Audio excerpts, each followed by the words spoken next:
presentamos Vida Eterna en Jesucristo con el pastor Rubén Garrido.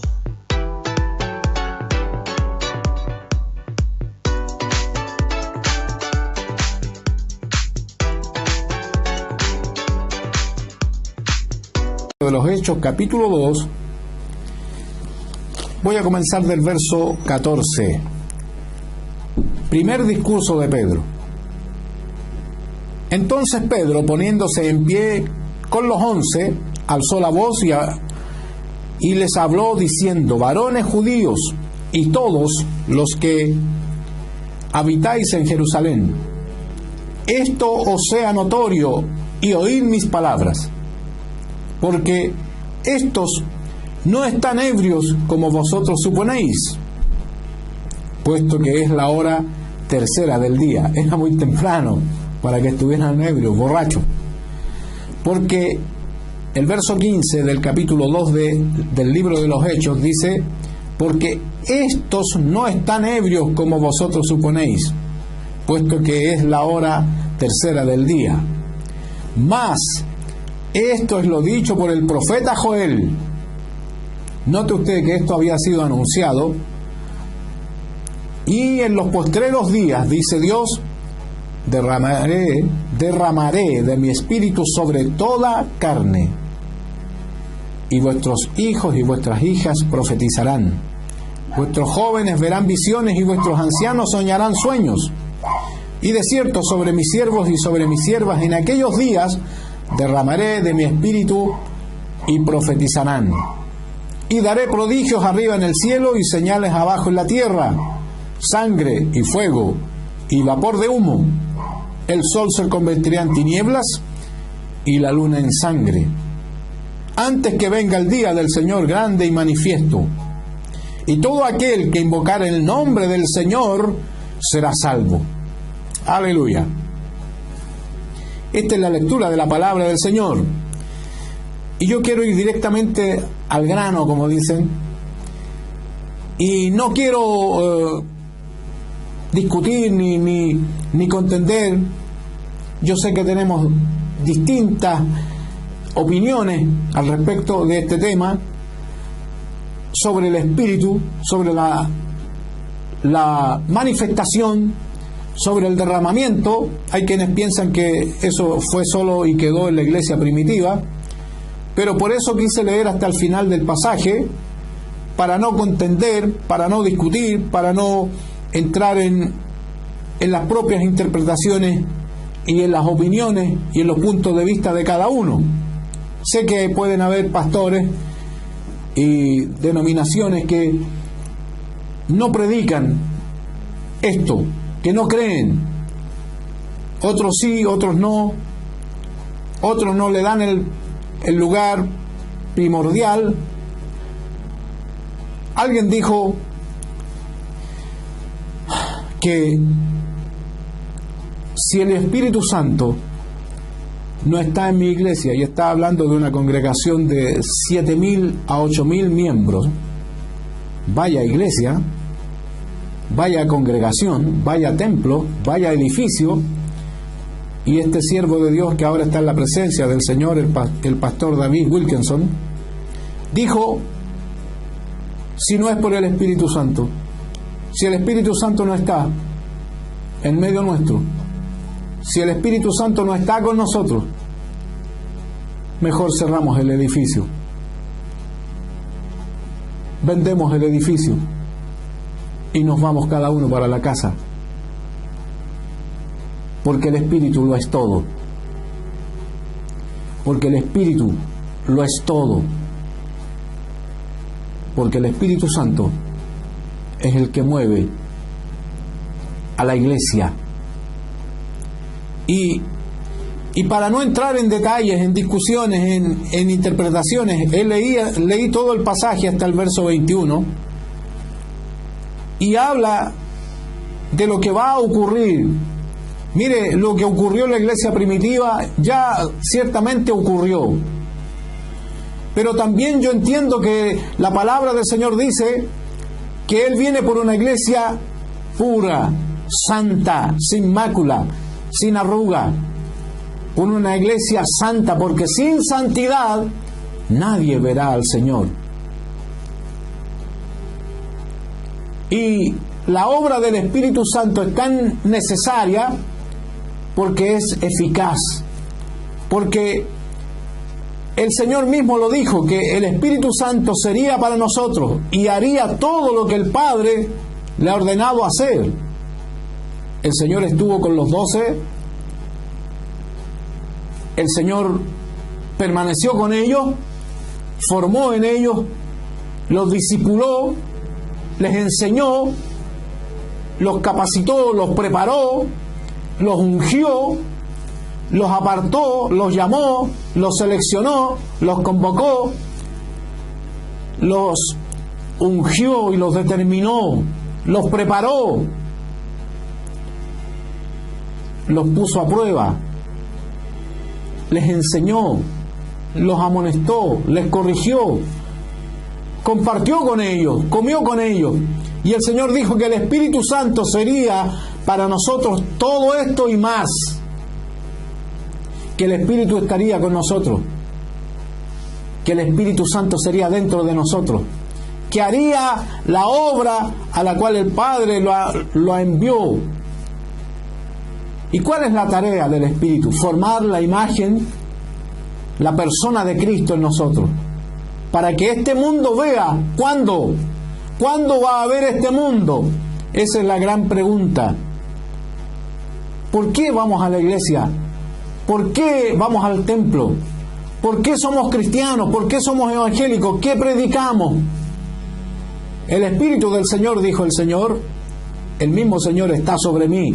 Me ha ungido para pregonar, para gritar, para enseñar, para proclamar, aleluya, libertad a los cautivos.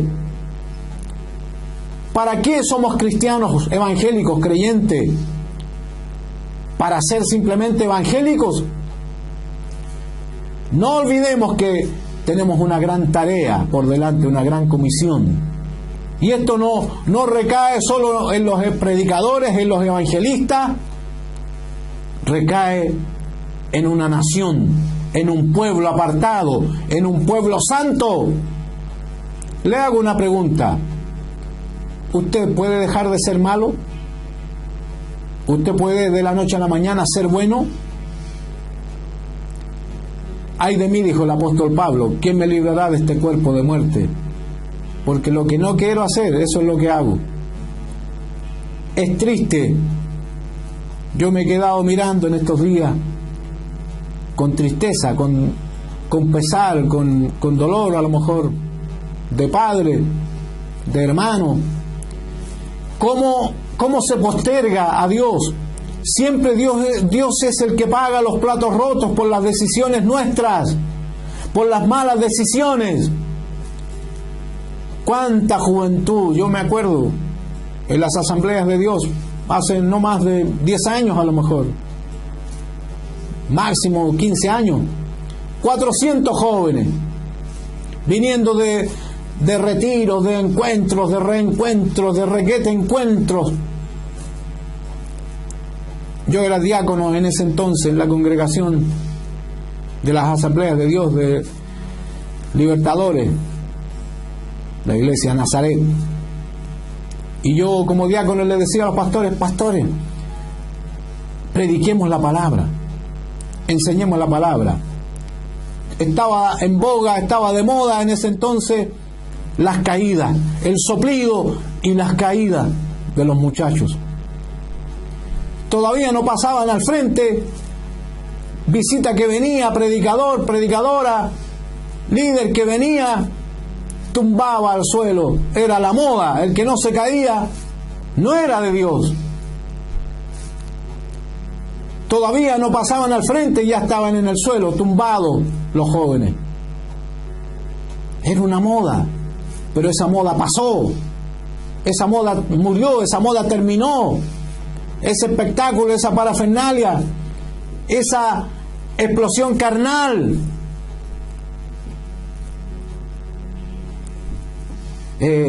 esa situación, ese mover,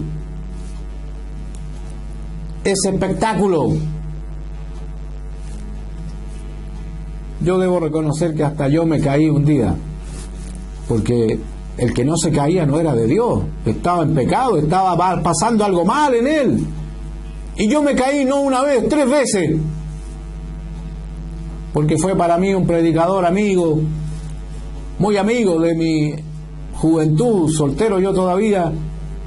Yo coordinaba, él predicaba, y esa noche estuvo el mover del Espíritu, y él hizo para mí un algo especial. Entonces terminaron los comentarios hacia mi persona, terminaron las dudas, y por si las dudas yo me caí 3 veces.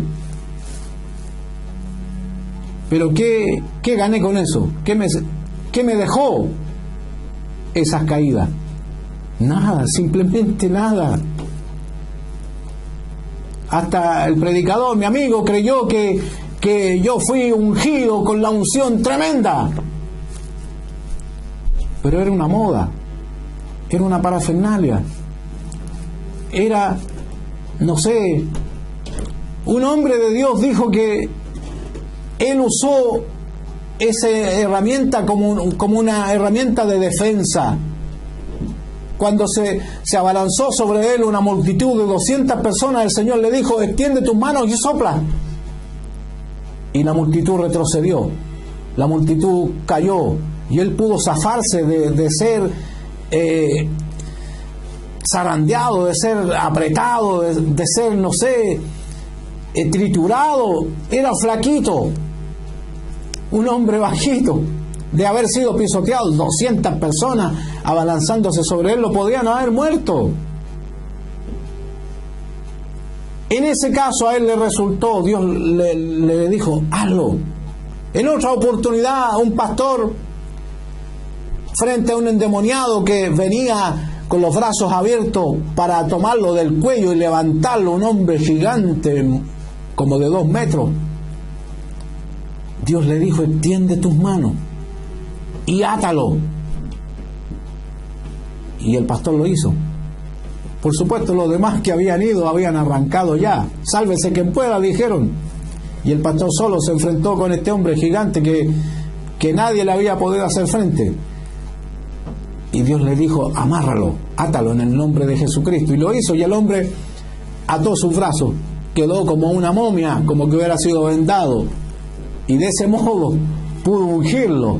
Y finalmente fue libre. Mis amados, volviendo al pasaje medular. Por cierto, la iglesia primitiva ya pasó, cierto. Pero aquí el pasaje habla y dice que habrán señales en los últimos tiempos. Y yo que sepa, todavía el sol no se ha convertido en tinieblas y la luna en sangre, antes que venga el día del Señor grande y manifiesto, y todo aquel que invocar el nombre del Señor será salvo.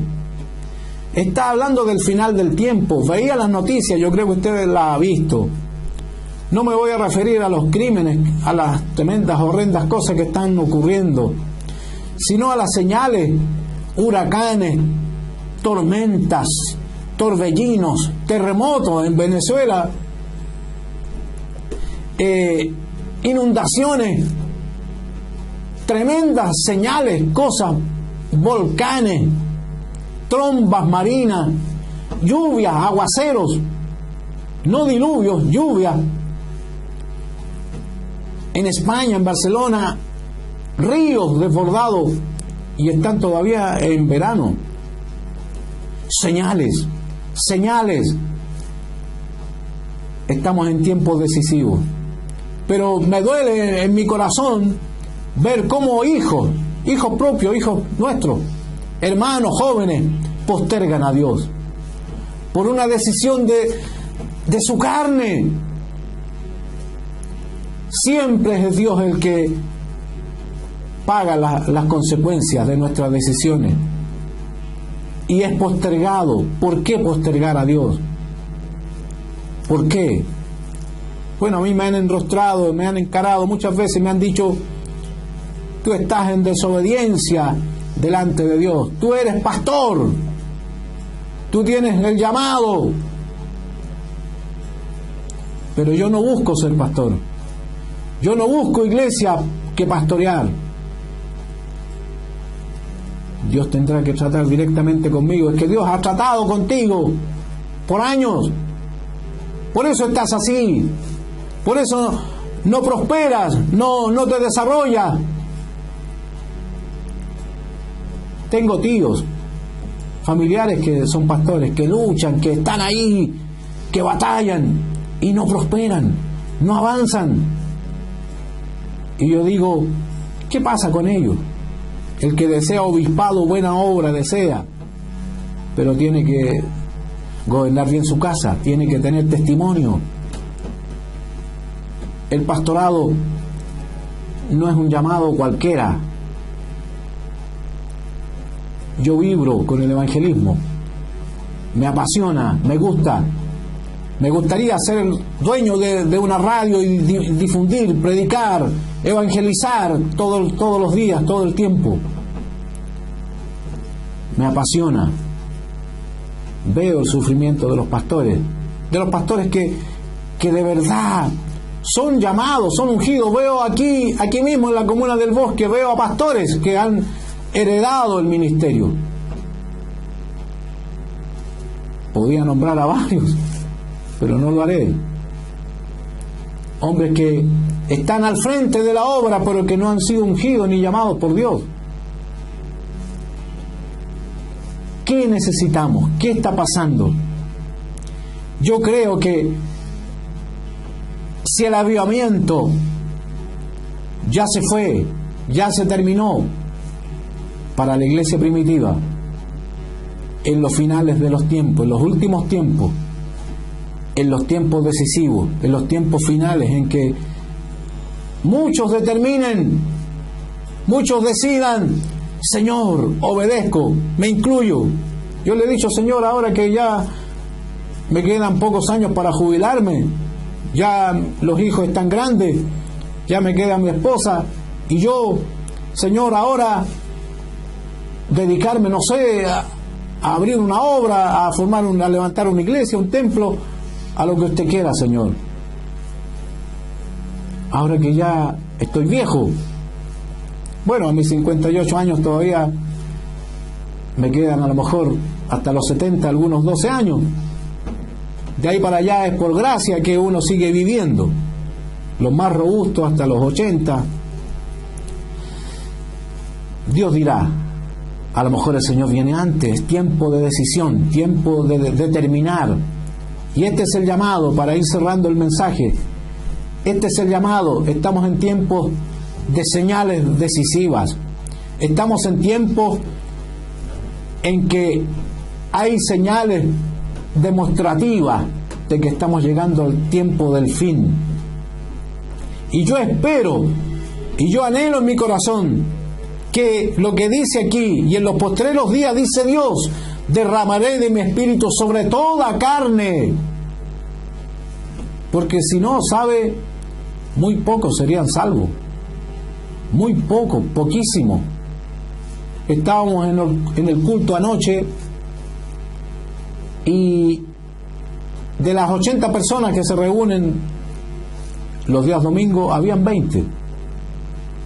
Y si el Señor viniera en una noche así, ¿cuántos serían salvos? ¿Cuántos estarían listos? ¿Cuántos están preparados? Los demás abrigados en casa, ni siquiera estaba lloviendo. Hacía un poco de frío, había un poco de viento. Roguemos entonces al Señor que su venida no sea en noche de invierno. Pero viene el verano. Yo le aseguro que este verano vamos a llegar a temperaturas récord aquí en Santiago de Chile, en Chile entero, para el sur, para el norte. Temperaturas insólitas. Quizás a lo mejor a los 38, 40 grados. Cuando eso ocurra, usted se va a acordar de este predicador, Rubén Garrido. ¿Y qué vamos a hacer entonces? A pedir, Señor, que tu venida no sea en el verano, porque la calor me va a achichorrar, me va a derretir y no puedo ir a la iglesia. Oiga, ¿qué pasa con nosotros? ¿Para qué vamos a la iglesia? ¿Para ser salvos? No. ¿Para dar testimonio? Para recargar. Estamos en este mundo, pero no somos parte, no pertenecemos a este mundo. Yo espero de verdad que donde quiera que estemos, donde quiera que esté el pueblo, la iglesia, esta palabra se cumpla en este tiempo.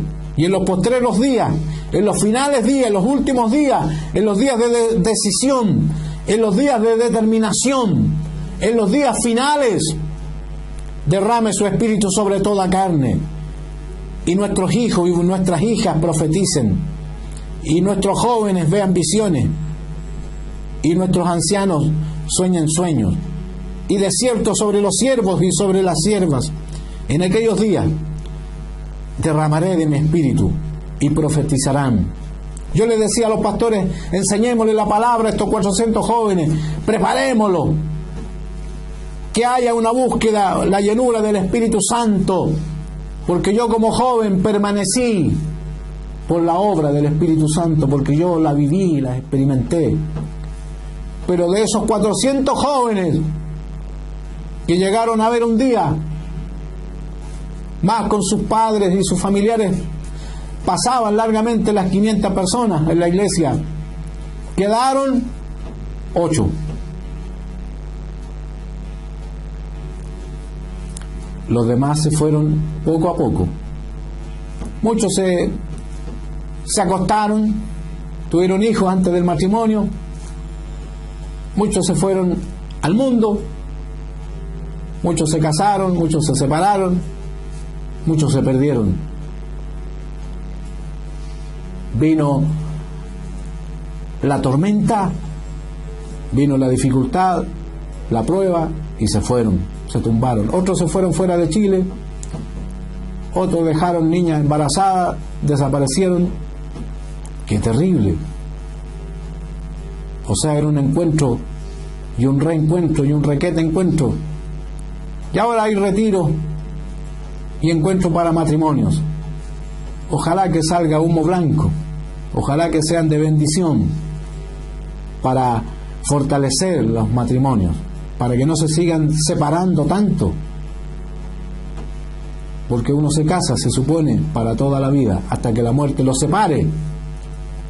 Pero es triste saber cómo jóvenes que tienen llamado, tengo un hombre joven muy cerca, frente mío, en mi casa, un hombre siervo de Dios, con llamado, pero ahí está, postergando a Dios, por malas decisiones, por decisiones personales. Permita al Señor que pueda triunfar la obra del Espíritu Santo en su vida y en cada vida, en el nombre de Jesucristo, para no desplazar más, para no postergar más la obra de Dios. Ojalá que nuestros jóvenes sean llenos y nosotros también junto con ellos, y veamos la gloria de Dios y podamos volver a la raíz, a la palabra, porque si instruimos al niño en su camino, aun cuando fuere viejo. Y no habla solamente de niños en estatura, habla de niños en los años, los adolescentes, los niños en el Evangelio. Si los formamos, si les enseñamos, cuando fueren viejos, maduros, no se apartarán, no se olvidarán.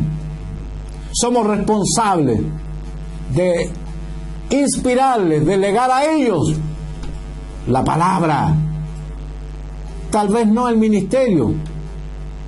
Yo deseo que mis hijos, tenemos 3 con mi esposa, deseo que ellos me superen, vayan más allá. Pero por ahora no es posible, no es una realidad. Quizás no estaré con mis ojos abiertos, ya habré cerrado mis ojos cuando ellos a lo mejor renazcan, resuciten espiritualmente, se levanten. Quizás cuántos padres como yo no seremos testigos presenciales de la obra de Dios que explosione a través de ellos. De nada sirve legarles, dejarle un legado ministerial, pastoral, congregacional, si no tienen un llamado, si no hay un compromiso, una determinación, si no hay un fruto, un cambio, si no hay testimonio. El Señor está derramando, por cierto, claro que sí, en aquellos corazones dispuestos para su gloria, como vasos de honra.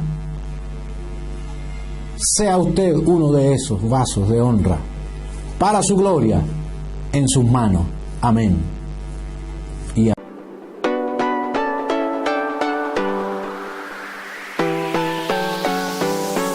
Hemos presentado Vida Eterna en Jesucristo.